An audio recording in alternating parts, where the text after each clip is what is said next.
I'm more fascinated, with the theory behind building trust. And what I like to do here is, go through a little bit of what Refreshed IT does and what we do, what I do with Chris as far as building social netcasts and communicating out and broadcasting out messaging. So essentially, what the concept behind social netcasts is what I'm going to discuss here is basically 4 points. It's about building trust. It's about, and I'm going to talk about comparing social netcasting to the current methodology that's out there, which is the webinars, and we'll discuss a little bit about social CRM and listening to your clients. And then, of course, I'm going to make my presentation and tell you a little bit about my portal and the concept behind the portal. So let's just first of all look a little bit at the concept of building trust. Now, before this live broadcast, we featured a video on TED with Seth Godin, and many sales and marketing gurus out there. They write about this over and over again. You've probably read it about 100 times in small print periodicals. The first step is you want to build trust with your clients before you pitch anything. So really, there are several ways that you can do this in the online world.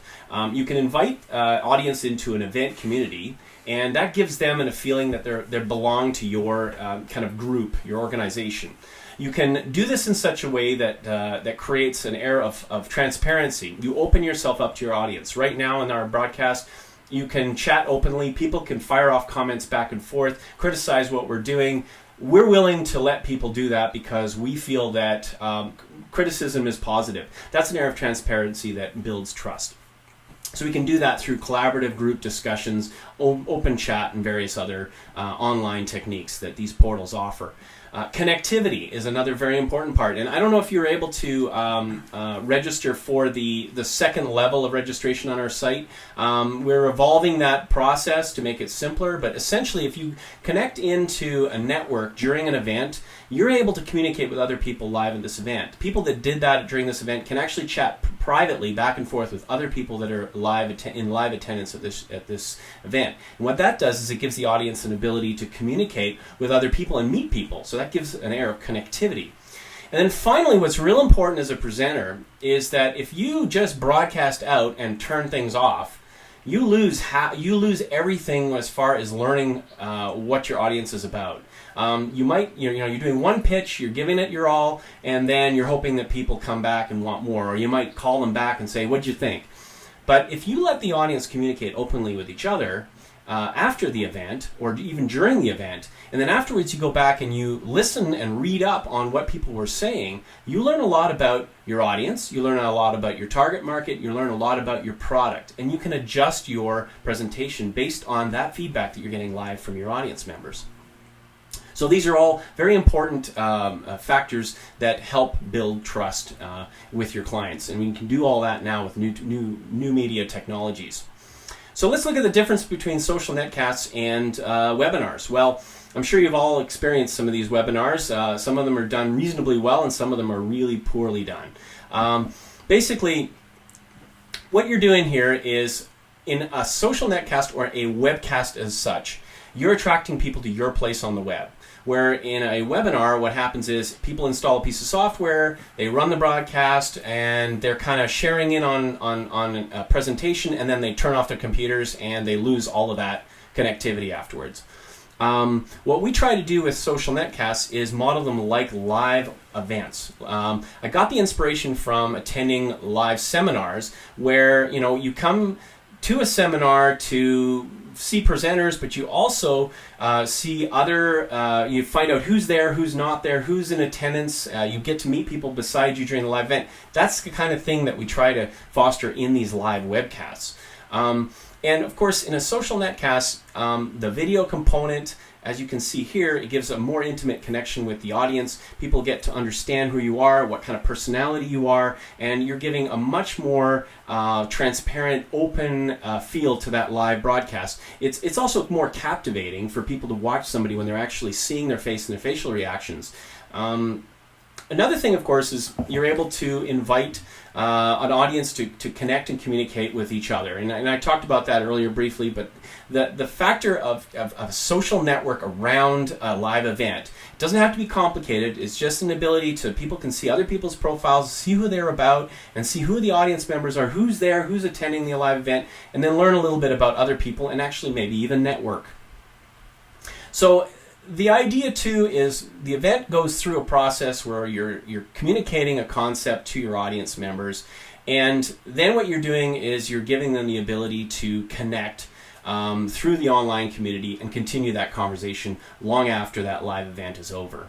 So really, that's what that sort of sticky online event is about, and that's something that really differentiates the Social Netcast from the currently popular method of webinars.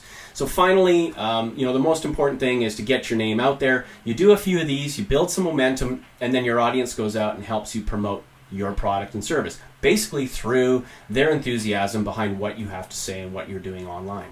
So that's the difference that I see between the two. So let's look a little bit at the concept of social CRM and engaging and listening to your audience. Really, it's important to engage your audience in proactive audience dialogue. So the idea here is we've invited you to this live event. I encourage you to register for the social network portion, which basically gives you access to groups. And you'll see what I kind of mean. This is a very simple way that I've introduced this concept. If you register as a user, you click on your Facebook login, or you register for an account, you'll be able to access user group forums, ask questions and pose questions openly in that sort of group environment. So basically from that, you're creating an online knowledge base about your presentation or your product or your service. And what happens is that carries a conversation into an interactive dialogue online. And that's often what's happening, what's missing, and what a lot of people do in sales and in communications and investor relations is where they're missing is that they're talking to everybody one-on-one. And if they can take all of that information and share it openly in a controlled environment, I'm not talking just loosey-goosey and letting everyone just go wild in the social community. What you're doing is you open questions can be posed to the group and answered openly. And what happens is, where if you answer questions on the phone or through an email, that's basically a splash. That's, somebody asks the question and immediately sees an answer. Nobody else benefits from that splash. Where if you do this in an open forum, it becomes more of a ripple effect. So what happens is one person gets answered that question, and then 100 other people who might have a similar question see how that question and answer was, what that exchange happened. They get their answer, but they also, it entices them to ask more questions. So it continues the dialogue. And that's the importance of that sort of social CRM and engaging and listening with your audience. So, essentially, we can go on to the next slide, Chris, it would be great. So what's included in one of these social netcasts? Well, we have a couple options that we offer businesses. One is a full turnkey portal, essentially, and I'm going to discuss what this turnkey portal is about here. We build entire self-administered website portals. These are called content management systems, and they're basically a portal where you can log in and you can manipulate the information live online. We also incorporate an event management system, so when you register, as you did for this event, you get a notification automatically, you get put into a queue, we know who you are, you get email notified, and we can control who's attending these live events. That can be applied to online and in the real world. Of course, all events can be organized through that same event. You just have to tell people what kind of event that is and give them the address where they have to go if you're attending an event at a corporate offices or hotel. Or if it's online, you just pass on the link automatically when they register. So the whole idea here is that we're creating an event platform. We also include a social networking platform. This is not much different from those really popular ones, Facebook, LinkedIn. It's essentially the same thing. It's a connectivity network system that gives people a chance to create a profile and communicate with others in the network. We include that in the package. We also train and set up with a pretty basic but professional quality grade video broadcasting equipment and audio video broadcasting equipment. That's all included kind of in the sort of turnkey solution. And then we help you understand how to operate the system on your own, and we train a trainer. So there's somebody in your organization that can then carry on that knowledge base and control that entire system in-house in your organization. So all of this is hosted on your website. We supply you with the complete infrastructure. We install it on your web server, and we hand the keys over to you. That's our turnkey sort of total webcasting portal solution.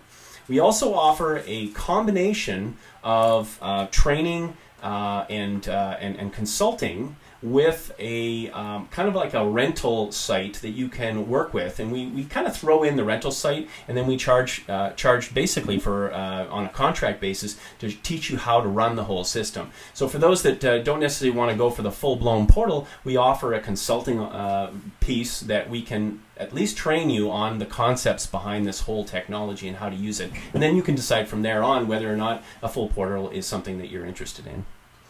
And I think I'm going to pass this back on to Chris. I think we're into the benefits now. Yeah, you bet. I'll pass this on to Chris. You bet. So I appreciate that, Kirsten.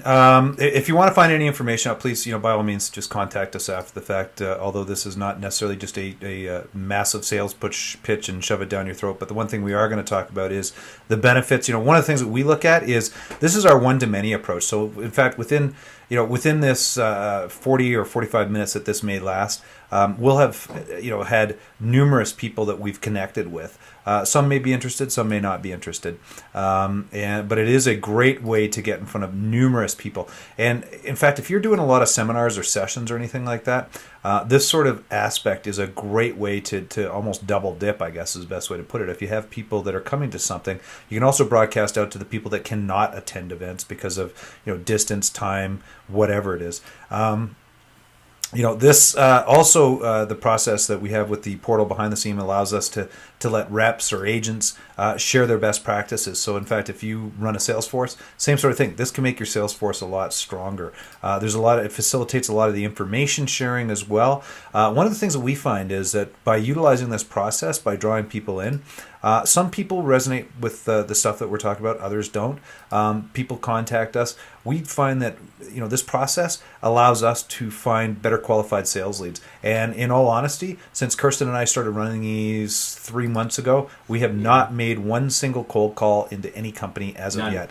Not one. And we have a very robust pipeline going because of this. So, we're educating people, and because of that, people are contacting us to find out how we can actually help them out as well. And last but not least, we also say, leverage that social network that you create through this to cross-promote multiple offerings. And, from our standpoint, Kirsten and I decided a couple weeks ago that we would start having these netcasts on every single Friday. We were only doing them once a week, but we're going to start doing them every single Friday at 11 a.m. Mountain Standard Time with pieces of information that are educational every single time. And it's not going to be a sales pitch or anything like that. It's just us sharing information with you to try to make you stronger and in the world here.